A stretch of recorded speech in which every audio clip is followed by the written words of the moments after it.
The courtroom doors opened so quietly that almost nobody turned. Almost. My mother did. So did my stepsister. And whatever calm they'd been wearing all morning slipped for half a second when they saw the man in black step inside carrying a slim, hard briefcase. He wasn't a lawyer.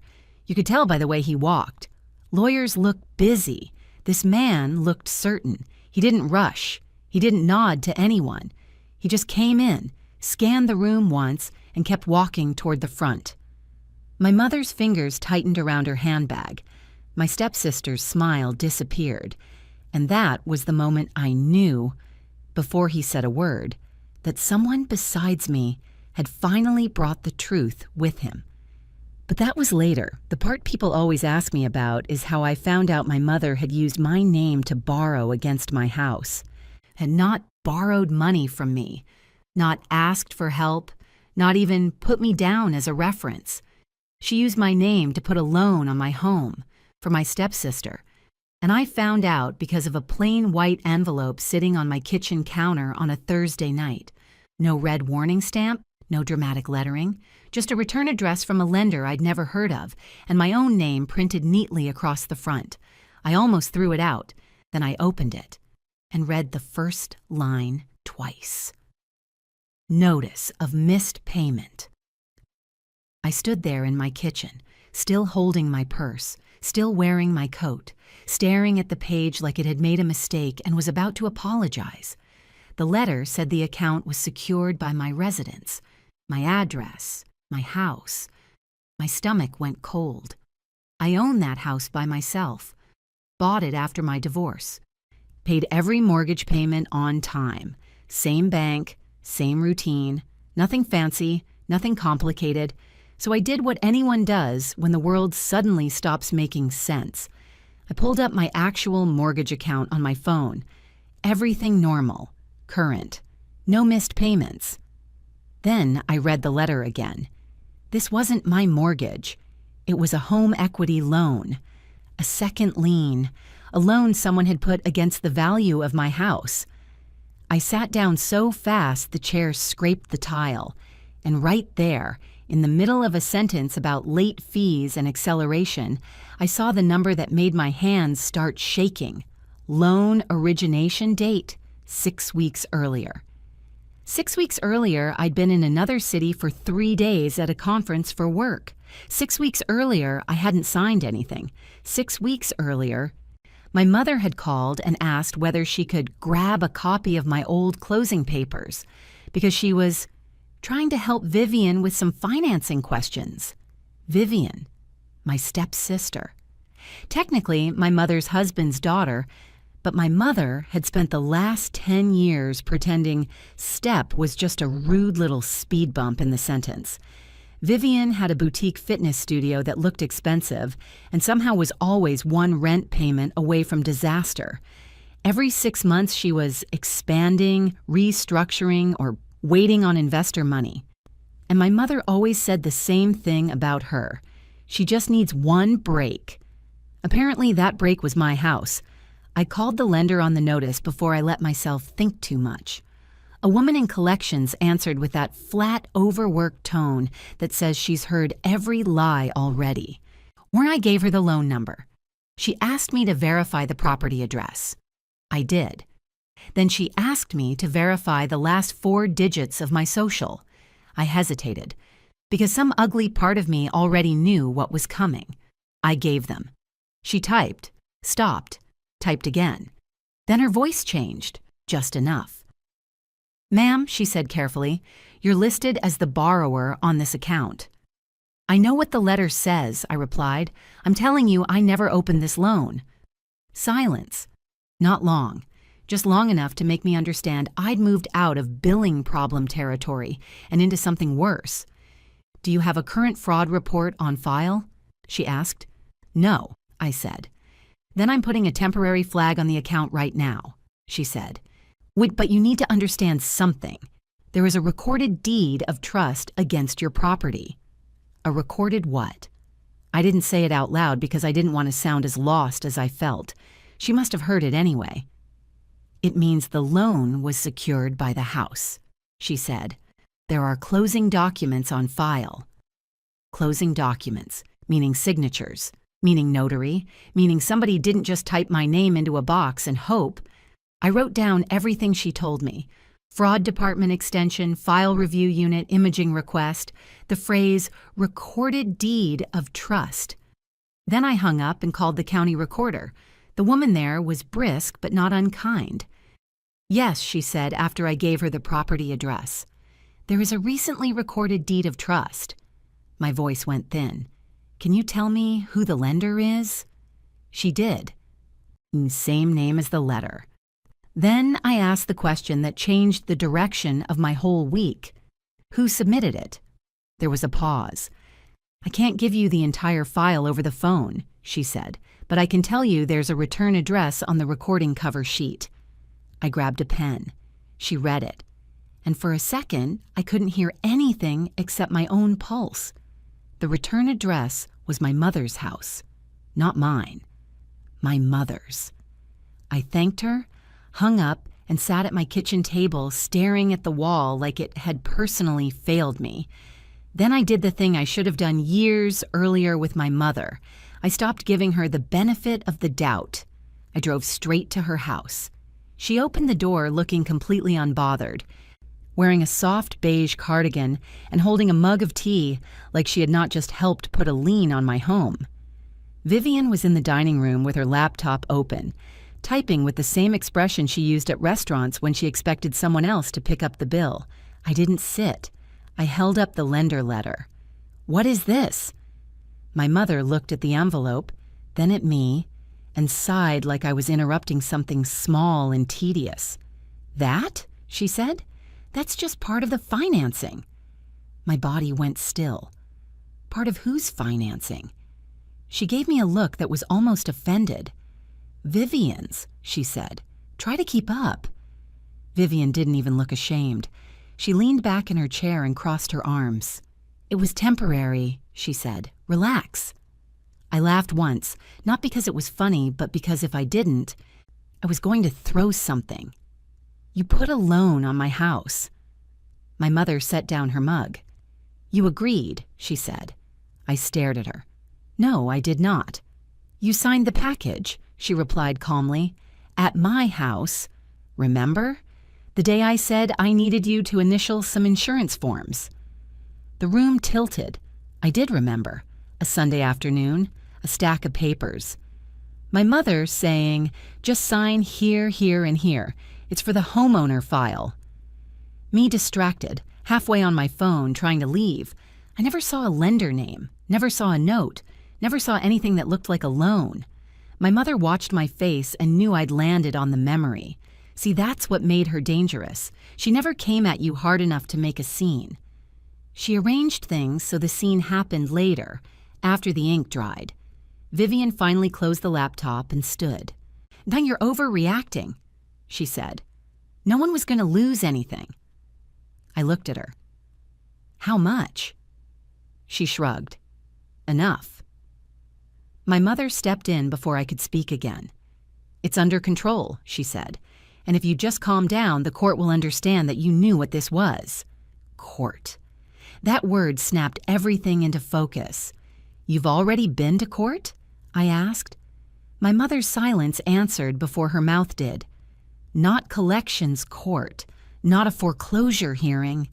An emergency hearing to enforce the lien because the fraud flag had stopped automatic processing and the lender wanted judicial direction once I disputed the documents, and she'd already lined up her story.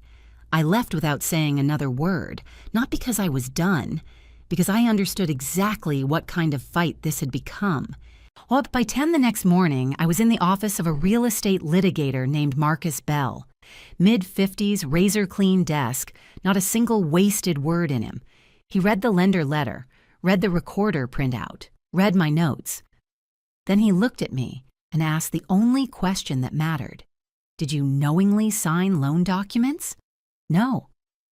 "Did you authorize your mother to present your house as collateral for anyone else?" "No." He nodded once. "Then your first problem is the lien. Your second problem is the closing package." "Your third problem," he said, tapping the recorder sheet, "is that somebody thought paper would beat you to the courthouse." He filed fast. Emergency motion, disputed lien notice, demand for original closing file, subpoena to the lender for the entire loan package, the notary record, and the closing instructions. And then he told me something I'll never forget. "If they really used your name to close this," he said, "somebody at that table is counting on you to sound emotional instead of precise." So when we got to court, I stayed quiet. My mother acted calm. Vivian acted entitled. Their attorneys smiled like they'd already spent the money. And then the courtroom doors opened, and the man in black walked in carrying that briefcase. He set it on the table, looked straight at my mother. And for the first time since this began, she looked scared. The man in black didn't sit down. He stopped at counsel table, set the briefcase down with both hands, and said in a voice so calm it made the room tighten, "Adrian Locke, senior fraud investigator for Seabrook Lending." My mother's face lost color so fast it was almost unreal. Now Vivian straightened in her chair. Their lawyer, who had spent the whole morning acting like this was a boring misunderstanding, turned and stared at the man like he'd just watched a fire alarm walk in, wearing polished shoes. Marcus was already on his feet. "Your Honor," he said, "Mr. Locke responded to our emergency subpoena and to the lender's own fraud hold. He has the original closing file." The judge nodded once. "Approach," he said. Adrian clicked open the briefcase. There were no dramatic props, no handcuffs, no mysterious envelope with a wax seal, just a lender's Redwell file, 2 clear evidence sleeves, a slim black tablet, and a stack of documents clipped so neatly it made my skin crawl. Paper. That's what always does the damage. Adrian set the first folder on the table and opened it. "Your Honor," he said, "our company funded a home equity loan secured by her property. The borrower contested the loan as unauthorized. We froze disbursement reserves tied to the fraud claim and pulled the original collateral package." He slid the top page toward the bench. "This is the original promissory note," he said. "This is the deed of trust. This is the closing certificate. And this," he tapped a second page, "is the identity verification packet used to close." My mother made a small sound. Not a word, just air leaving the body in the wrong direction. The judge looked down, then up. "Let me be clear," he said. "You're telling me the lender itself flagged this transaction?" "Yes, Your Honor," Adrian replied, "because when the borrower disputed the loan, parts of the closing file didn't match her profile." Vivian's lawyer finally found his voice. Your Honor, we object to all of this unless foundation is established." The judge cut him off. "He just did," he said. "Sit down." And for the first time all morning, Vivian's lawyer sat without trying to sound clever. Adrian lifted the first evidence sleeve. Inside was a color copy of a driver's license. My name, my address, my face, almost. Almost was the problem. The hair was wrong, the jawline was wrong, the eyes were too sharp, too posed like somebody built me from memory and got lazy near the end. Adrian placed it on the table. "This is the ID scan used at closing," he said. "It bears the borrower's name. It does not match her state of issuance history, and our internal review marked it inconsistent with the identity file already associated with the property." The judge looked at me. "Is that your ID?" he asked. No," I said. My mother was gripping her handbag now, both hands, knuckles pale. Adrian opened the second sleeve. "This is the settlement instruction sheet," he said. "Loan proceeds were not sent to the homeowner." That got the judge's attention immediately. He leaned forward. "Where did the money go?" Adrian read it straight off the page. "One wire to a business account," he said. "Mercer Wellness Holdings." Vivian's company. The whole courtroom changed temperature. Because suddenly this wasn't just about she knew everything or family agreed. The money had a destination, and that destination had a name. Vivian's face hardened. She didn't look shocked. She looked exposed. Marcus didn't even look at her. He just said, "Your Honor," or "That is my client's house serving as collateral for a loan that paid her stepsister's business debt." The judge's eyes moved from the wire instructions to Vivian and back again, then to my mother. "Mrs." he began, then stopped himself, deciding he didn't need her name to make the point. "You sat in this courtroom and let counsel suggest your daughter knowingly borrowed against her own home. This file says the money never touched her." My mother opened her mouth, closed it. The judge turned back to Adrian. "Who attended the closing?" he asked. Adrian touched the tablet, woke the screen, and said, "That's where this gets worse." He angled the tablet toward the bench. "After the fraud claim was filed," he said, "we requested the remote archive from the contract closer. Yet she was required to retain a room, still, and signature certificate." Vivian's lawyer stood again. "Your Honor." "No," the judge said, not even looking at him. "I want to see it." Adrian tapped once. A still image filled the screen. A conference room, a closing table, a stack of papers, a notary bag, and 2 women. Not me, my mother, and Vivian. My mother was leaning in over the papers, one hand on the file, the other holding that fake ID between her fingers. Vivian was sitting at the table, pen in hand, signing something on a line where my name should have been. My mother saw the screen, and that was the moment she fainted. Not gracefully, not like a movie star sinking into curtains. One second she was upright, lips parted, and the next she folded sideways into the aisle, or her bag thudding against the floor hard enough to make everybody in the room jump. The bailiff moved first, then Vivian, half standing, half frozen. "Mom!" The judge slammed his palm once on the bench, not yelling, but enough to stop the room from scattering into chaos. "Bailiff! Get medical!" he said. "Nobody leaves." Marcus leaned toward me and said quietly, "Don't move." I wasn't going anywhere, because the tablet was still there. The image was still there. My mother, calm, careful, always helping, caught on camera feeding a fake ID into a fraudulent closing. And Vivian, my stepsister, my house already in her hands in her own mind, signing my life into her business debt. 2 paramedics from the building came in quick and efficient. They checked my mother on the floor. She came to within seconds, and confused just long enough to be embarrassed. "I'm fine," she muttered, trying to sit up. The judge looked down at her from the bench. "You may be fine," he said, voice flat, "but your situation is not." She stared at him, humiliated, hair loose now, cardigan twisted. Vivian's lawyer tried to recover control. "Your Honor, my client had no idea what her mother was doing," Adrian answered before Marcus could. "That is not consistent with the file," he said. He pulled out one more sheet. "This is the signature certificate from the closing platform. The person who signed as the borrower used the email address registered to Mercer Wellness Holdings, the same email address used by Ms. Mercer for funding updates." Vivian's face drained. The judge leaned back slowly. "So," he said, "the fake ID was presented by the mother, and the false borrower signature was completed through the stepsister's business email, and the loan proceeds were wired to that same stepsister's company." No one said anything, because there wasn't anything left to spin. Marcus finally stepped forward. "Your Honor," he said, "we're asking for immediate cancellation of the lien, preservation of all lender and closing records, and an order prohibiting any further collection activity against my client or her property."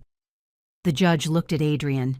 "Can your institution hold the file and suspend enforcement while this court acts?"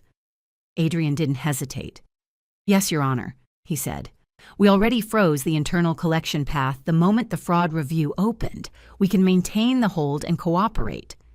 The judge nodded once. Then he looked at my mother, Nan, who was now sitting upright in the aisle chair the paramedics had dragged over, pale and furious. "Did you present that ID?" he asked. She whispered, I was trying to fix things. The judge's jaw tightened. By stealing her name?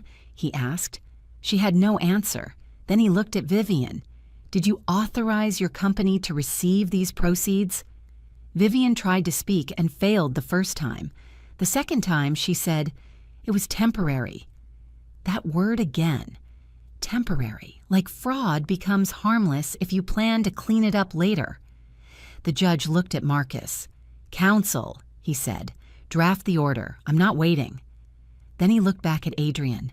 And I want the entire original closing package secured with this court, he said.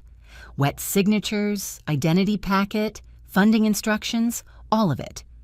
Adrian nodded. Now it's here, he said, resting one hand on the briefcase. The judge's eyes shifted to the remaining folder inside. What else is in that case? He asked. Adrian glanced at me once, then back at the bench. One item that explains why they were so calm today, he said. He reached back into the briefcase, and when he pulled the next document out, Vivian stopped breathing for a second. Because whatever it was, she recognized it.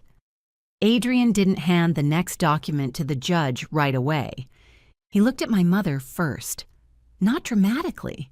Not like he was trying to scare her. More like he already knew exactly what she'd say if given half a chance and wanted her to understand that wasn't going to work anymore. Then he set a single call log on the table. Your Honor, he said. This is why they walked in calm. The judge looked down. Marcus didn't interrupt. He let the sentence sit there because sometimes the shortest line in a courtroom does the most damage. Adrian turned one page and kept going. At 8:12 this morning, he said, our fraud resolution line received a call from a woman identifying herself as Claire Bennett. My chest went cold because I was in the courthouse security line at 8:12 this morning. My mother's eyes flicked toward Vivian. Vivian looked straight ahead. Adrian tapped the log. The caller provided the property address, the last 4 digits of the borrower's social, and requested that the fraud dispute be withdrawn immediately so the file could continue moving. The judge's face tightened. Marcus stepped in, voice even. My client did not make that call, he said. She was with me. The judge nodded once, like that part was obvious. Then he looked at Adrian. How was the call handled? Adrian answered the way people answer when they've had to explain the same protocol 100 times. Our representative paused the release because the caller couldn't answer internal verification questions tied to the original mortgage profile. The caller also referenced the wrong escrow amount. He paused. And then she got impatient. He lifted a second page. This is the transcript excerpt. The judge held out his hand. Adrian passed it up. The judge read the first few lines silently. Then his eyes moved to my mother so quickly it made my skin prickle. Mrs. Bennett, he said. Now, did you call this lender pretending to be your daughter this morning? My mother's mouth opened. No. It came out too fast, too flat. Adrian didn't argue with her. He just set the slim black tablet on the witness ledge and said, The call is recorded. Vivian's lawyer stood again, but he looked tired now, not brave. Your Honor, I object to... The judge shut him down with a look. I want to hear it, he said. Adrian tapped the screen. The room filled with a woman's voice, low, controlled, trying very hard to sound younger than she was. Hi, the voice said. This is Claire Bennett. I overreacted. I need the fraud flag removed. I know exactly what the loan is for. I didn't have to look at my mother. I knew that voice. Not because it sounded exactly like her, because she'd used the same careful, church lady tone my whole life whenever she wanted to lie without sounding like she was lying. The recording continued. The fraud agent on the call asked for a current mortgage servicer. The woman guessed wrong, asked for the borrower's original lender. Wrong again. Asked who attended the closing, and that was where everything stopped pretending. Just me and my mother, the voice said. Then after a beat, too quickly. I mean, just me. Nobody in the room moved. Nobody needed to. The lie had landed on its feet and then broken both ankles. The judge looked at my mother, not angry, past angry, just done. "Mrs. Bennet," he said, "that is your voice." She clutched the arms of the chair and whispered, "No." Adrian didn't raise his own voice. He didn't pile on. He simply added one more brick. "Or the callback number for that call," he said, "matches the contact number previously used by Deborah Bennett on the lender's document request line."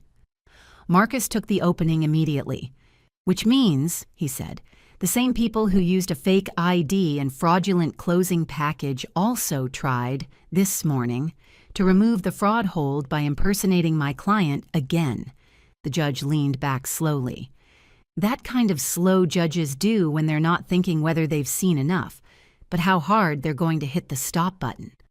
Then Adrian opened the Redwell file one last time. "And there's one more thing," he said. Of course there was. He pulled out a funds activity report and turned it toward the bench. "After the failed impersonation call," he said, "our post-funding review unit monitored the wire recipient account. At 8:43 this morning, Mercer Wellness Holdings initiated an outgoing transfer." Vivian's lawyer closed his eyes for a second. The judge didn't. "Amount?"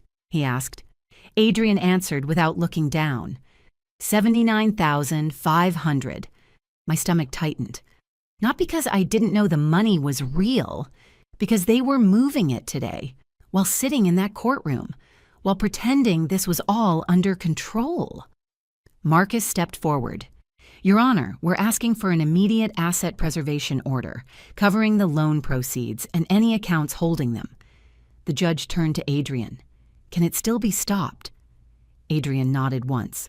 "There's a queued settlement sweep at 3 p.m., he said. "If an order is issued before then, we can hold the funds in place and notify the receiving bank." 3 p.m.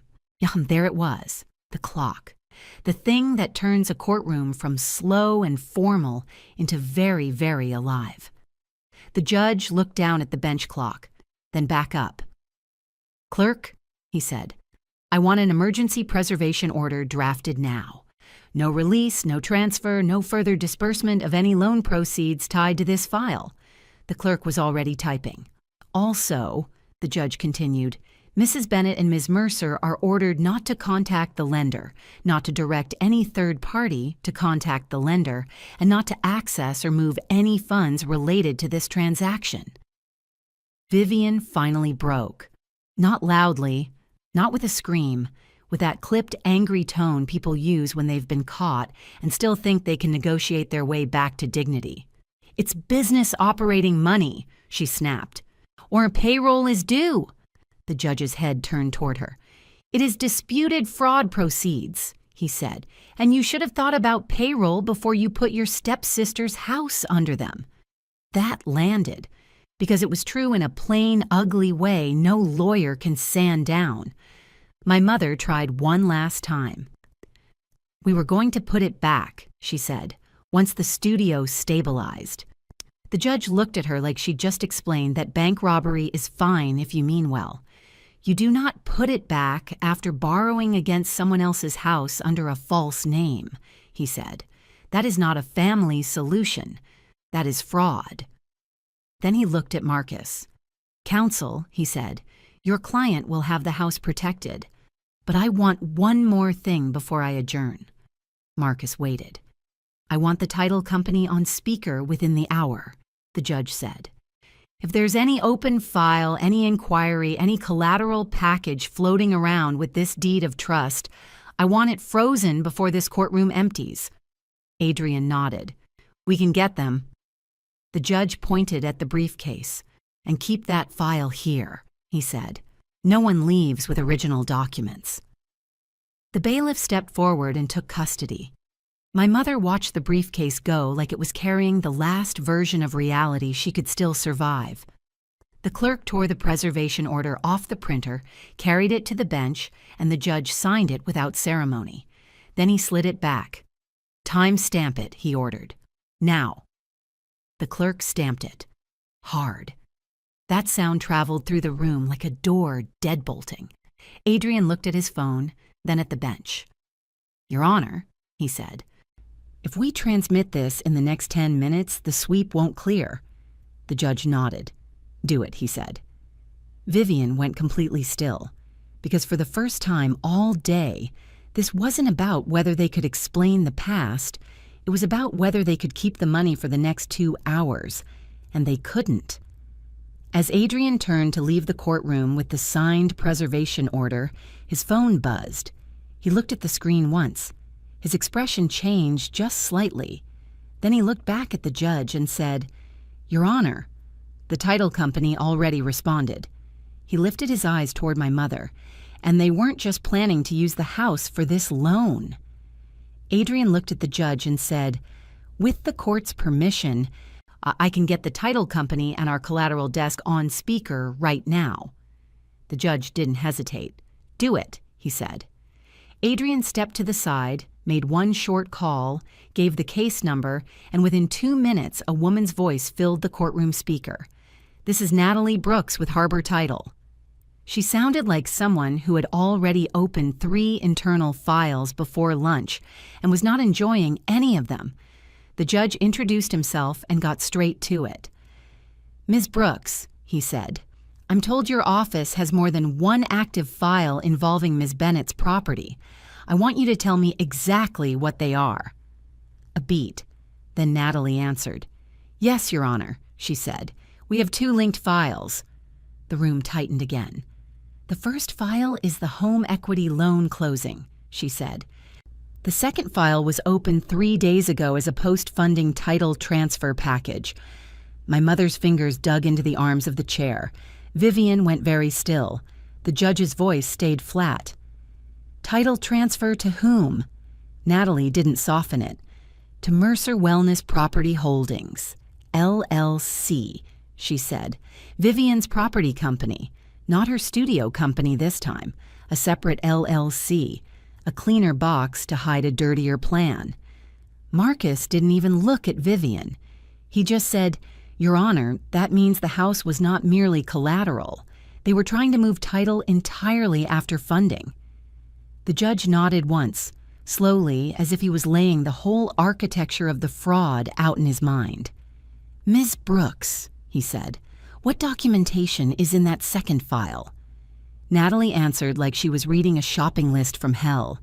"So a draft quitclaim deed," she said, "a payoff request on the primary mortgage, a property condition certificate, an occupancy affidavit, and an unsigned settlement statement listing consideration of $10 and assumption of debt."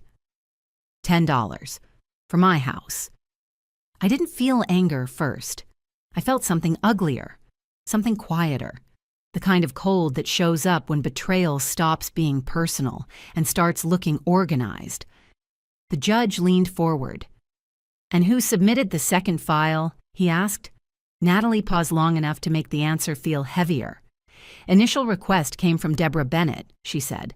"Follow-up funding instructions came from an email associated with Vivian Mercer." There it was again. My mother walked it in. My stepsister moved it along. One smiled, one invoiced. My mother tried to sit up straighter, like posture could save her now. "That was just in case," she said. The judge turned his head toward her so slowly it actually made the room quieter. "In case of what?" he asked. She opened her mouth and got nothing out the first time. The second time, she said, "In case Claire made this impossible." I stared at her, not because it shocked me, because she finally said the quiet part out loud. Not to help, not for family, not temporary, in case I refused to let them use my house. Marcus stepped forward. "Your Honor," he said, "that answers motive." The judge didn't disagree. He turned back to the speakerphone. "Ms. Brooks," he said, "has anything been signed in this second file?" Natalie shuffled papers on her end. "Yes," she said. "The occupancy affidavit and property statement were submitted as signed by Claire Bennett. Those signatures are under review because they appear inconsistent with the lender fraud flag." My chest tightened. More forged signatures, more paper versions of me walking around the world doing things I never did. Do you have the e-sign certificate? Marcus asked. Yes, Natalie said. Source? Natalie inhaled once. Same business email domain tied to Mercer Wellness, she said. Same IP region as the lender file, different timestamp. The judge's eyes moved to Vivian. Ms. Mercer, he said.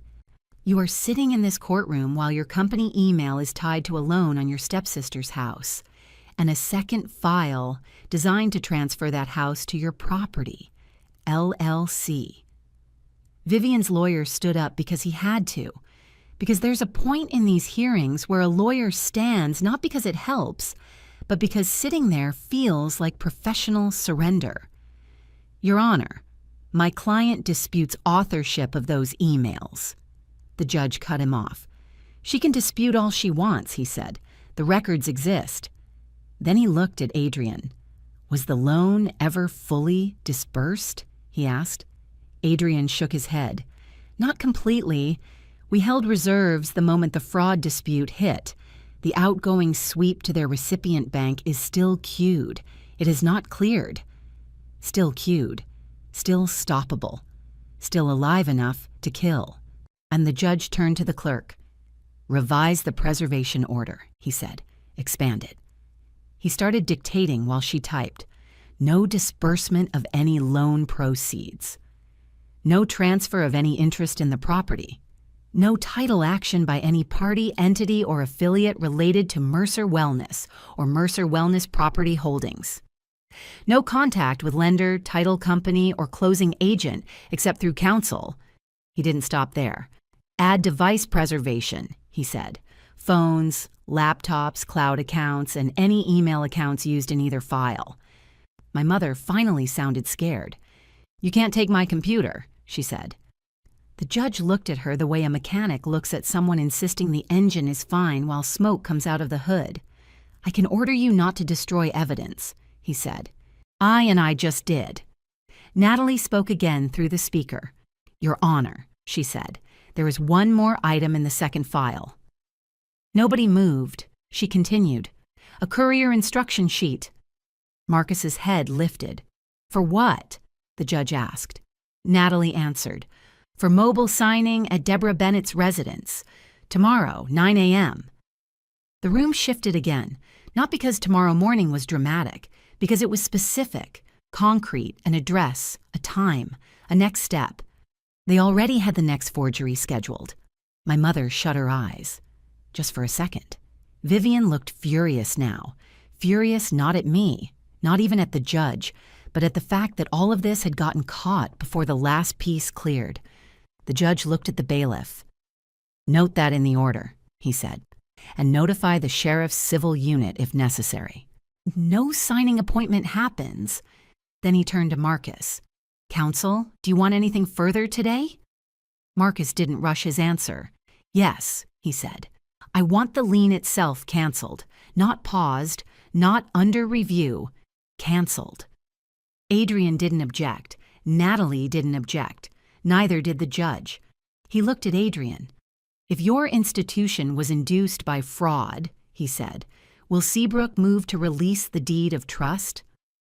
Adrian answered without hesitation. Yes, Your Honor. Upon written order and internal fraud certification, we will record a release and unwind the file. The judge nodded once. Good, he said. Then finally he looked directly at me. Ms. Bennett, he said, you came in here trying to stop your house from being used against you. He tapped the bench once. Like you just stopped them from taking it entirely. And that should have felt like relief. But all I could think about was the courier instruction for tomorrow morning, the way it was sitting in their file like a grocery pickup window. They weren't improvising. They had a sequence. And if Adrian hadn't walked into that courtroom in black, carrying that briefcase, by tomorrow morning I might have had a loan, a lien, and a fake title transfer scheduled in my own name. The judge signed the expanded order. The clerk stamped it. The bailiff took copies to Adrian and Marcus. My mother watched all of it like she was witnessing the funeral of a plan she thought was too clever to die. Then Natalie's voice came through the speaker one last time. Your Honor, she said. When our office will freeze both files and issue preservation holds immediately. But I should say this plainly. If we had not received the fraud alert, the second package would have looked routine. That line sat in the room like smoke, because that was the real horror of it, not how dramatic it was, how ordinary it almost looked. The judge ended the hearing for the day, but before the bailiff could call it, he said one more thing. "Tomorrow morning at 9 o'clock, he said, glancing at the courier instruction sheet. I want everyone back here, and I want the lender's fraud certification, the title hold confirmation, and the release package ready for signature." He looked at my mother, then Vivian. "And if either of you deletes a single message tonight," he said, "you'll make a very bad day worse." The bailiff finally called recess. The people stood, chairs scraped, paper moved. But my mother didn't stand right away. She just sat there staring at the briefcase Adrian had carried in, now empty, now harmless looking, now just a case. Funny how objects change once they've done their damage. Marcus leaned toward me and said quietly, "Tomorrow is where the door closes." And as we walked out, Adrian stepped beside us and added, almost under his breath, "There's something else in the certification packet for mourning." I looked at him. "What?" He glanced toward the hallway where my mother and Vivian were leaving with their lawyer, stiff and silent. Then he said, "Something that shows who first pitched the house as collateral." At 8:57 the next morning, the courtroom felt different. Not louder, not calmer, just finished with pretending. And my mother didn't wear beige this time. She wore dark navy, like grief or authority, whichever one she thought the room would mistake it for. Vivian looked brittle. Same polished hair, same expensive watch, but the kind of stillness that only happens when somebody hasn't slept and knows the day is not going to get better. Marcus was already at our table when I walked in. He handed me a coffee, slid a stapled packet toward himself, and said, "Don't react when you hear it. Let the record do the work." Adrian came in a minute later carrying the same black briefcase. But this time, there was no mystery to him. Everyone in the room knew exactly what he was. He set the briefcase down, opened it, and removed 3 things: the lender's fraud certification, the title company's freeze confirmation, and a slim internal email chain with colored tabs. The judge took the bench, looked around once, and got right to it. "Mr. Locke," he said, "did your institution complete the fraud review overnight?" "Yes, Your Honor," Adrian said. "Result?" Adrian stood. "Seabrook Lending has determined the loan was induced by identity fraud and false collateral authorization," he said. "We are rescinding the transaction, canceling the note, and preparing an immediate release of the deed of trust." For a second, I couldn't feel my hands. Not because I didn't hear him, because I had spent days bracing for a fight over whether the lien was valid enough to survive while the rest got sorted out. And now he was saying the cleanest words in the language, rescinding the transaction. The judge nodded once. "Have you notified the title company?" he asked. Natalie from Harbor Title was on speaker again within seconds. "Yes, Your Honor," she said. "Both files remain frozen. We have shut down the transfer package and marked the property as disputed/fraud review only." The judge looked at the clerk. "Mark both confirmations," he said. "Stamp, stamp, real." Then he turned to Adrian again. "You told me yesterday there was one more item showing who first pitched the property as collateral," the judge said. "Let's have it." Adrian picked up the tabbed email chain. "This is an internal broker escalation forwarded into our underwriting system," he said. "It predates the closing package." He handed it to the clerk. The judge read the first page silently, then the second. Then he stopped. His eyes lifted to my mother. And in that instant, I knew whatever was on that page was worse than a guess, worse than a hunch, worse than they must have planned it. It was their own words. "Read the highlighted line into the record," he told the clerk. The clerk looked down and read in a clear, even voice, "My daughter owns the house free enough to carry this. If docs are sent to me, I can get signatures without making it a big emotional thing." The room went still. No dramatic gasp, no movie moment, just that awful kind of silence where everyone knows they're hearing intent in plain English. The judge didn't look away from my mother. "Sender?" he asked. Adrian answered. "Deborah Bennett. Sent from the same email that later requested the document packet and scheduling updates." The judge nodded toward the page again. "Date?" Adrian read it off. "When it was 3 weeks before my mother ever asked me to sign those insurance forms. So she hadn't improvised. She hadn't panicked. She hadn't just handled paperwork badly. She had started with my house as the answer and worked backward from there. Vivian's lawyer stood because he had to. Your Honor, the language is unfortunate, but..." The judge cut him off before he got 3 words past "but." "There is nothing unfortunate about planning fraud in writing," he said. Then he looked at Vivian. "Ms. Mercer, did you know your mother was pitching your stepsister's house as collateral before any documents were signed?" Vivian pressed her lips together. He waited. Finally, she said, "I knew there was going to be a family-backed bridge loan." The judge didn't raise his voice. "What you mean," he said, "is you knew somebody else's house was being put under your debt." Vivian tried one last time. "It was temporary. We were going to refinance the studio and pay it off." The judge leaned back, folded his hands, and said the sentence that ended any hope they had of dressing this up. "Temporary theft is still theft." Marcus didn't smile. Adrian didn't blink. My mother just looked tired in a way I had never seen before. Less like a victim, more like somebody finally noticing how bad the paper trail looks when it's read out loud by strangers. Then the judge began ruling. Not fast, not theatrical, just clear. "First," he said, "the court adopts the lender's fraud certification and orders the immediate release and cancellation of the recorded deed of trust." He looked at Adrian. "That release will be executed and transmitted to the county recorder today." "Yes, Your Honor," Adrian said. "Second," the judge continued, "the title hold remains in place until the release is recorded and confirmed. No transfer, no refinance, no collateral inquiry, no new escrow file. Natalie confirmed it on speaker. Third, Deborah Bennett and Vivian Mercer are enjoined from contacting any lender, broker, title company, escrow officer, notary, or recorder regarding this property without counsel and prior notice to the court." My mother started to speak. The judge held up a hand. "No," he said. "You've contacted enough people already." "Fourth," he went on, "attorney's fees and costs are awarded to Miss Bennett."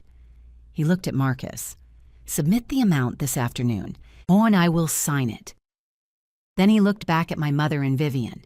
"And because the conduct here was deliberate, not mistaken, I am also awarding sanctions jointly." That finally broke something in Vivian's face. Fees she might have spun. Sanctions meant the court itself was putting a price tag on their behavior. The judge wasn't finished. "Fifth," he said, "the clerk will transmit the hearing record, exhibits, fraud certification, title file confirmations, notary records, and this email chain to the district attorney's office and to the county fraud task unit." My mother shut her eyes. Vivian stared at the table. No one fainted this time.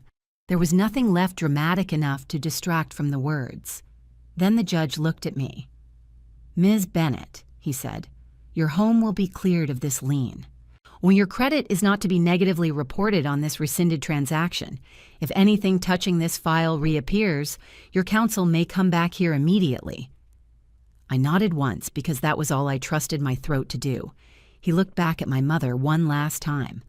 "You called this not a big emotional thing," he said. "You used your daughter's house as collateral, forged her into a loan, and tried to transfer title after funding. That is not family help. That is predation." Then he signed the orders, One after another, the clerk stamped them, and that was that. Not morally, not emotionally, but officially. By 1:42 p.m., I was standing at the county recorder's counter with Marcus and Lynette again. Seabrook's release package had already arrived. So had the court order. So had the title company freeze confirmation. Well, the clerk processed them in the order the judge had intended. First the release, then the court order, then the notice keeping the fraud alert in place until all files were internally corrected. The recorder printed 3 receipts and pushed them under the glass. Each one had a new instrument number. Each one was proof that paper can be used to repair what paper did. Lynette tapped the top receipt. "This is the release," she said. "The second. This one shuts the door. And the third. This one makes anyone who searches this property stop and look twice." I folded all 3 and put them in my bag like they were irreplaceable. Because they were. At 3:06 p.m., an email arrived from Seabrook. No poetry, no apology. Just the line I'd needed from the beginning. Account rescinded. No balance due. No adverse reporting authorized. Then another email from Harbor Title. File terminated. Fraud hold remains. No further action. Then, just before dinner, Marcus forwarded me a signed sanctions order. My mother and Vivian were jointly liable for my emergency fees and the court sanctions. It wasn't revenge, it was consequence that had a billing address. 3 weeks later, Marcus called me and said, "Check your email." The county fraud unit had assigned a reference number. The DA had requested the certified packet, and detectives had served preservation demands for devices tied to the emails and calls in the file. That was the formal part. The practical part showed up in quieter ways. Vivian's studio never got its bridge money. Our North Harbor withdrew the pending file. Her property LLC got flagged in the title company system. And the same lawyer who walked in so confident beside her filed a notice withdrawing from further representation. My mother sent me 2 texts during that time. The first said I was trying to save her. The second said, "I never thought you'd go this far. I didn't answer either one." Because this far was apparently not losing my house quietly. Marcus handled the response for me. Short, clean, no emotion for them to feed on. All future contact through counsel, no direct discussion of the property, no contact with the lender or title company, no exceptions.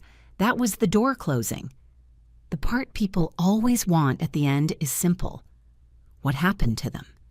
Here it is. My mother didn't get away with it. Her handwriting, emails, our calls and intake trail became exhibits and then became a criminal referral packet.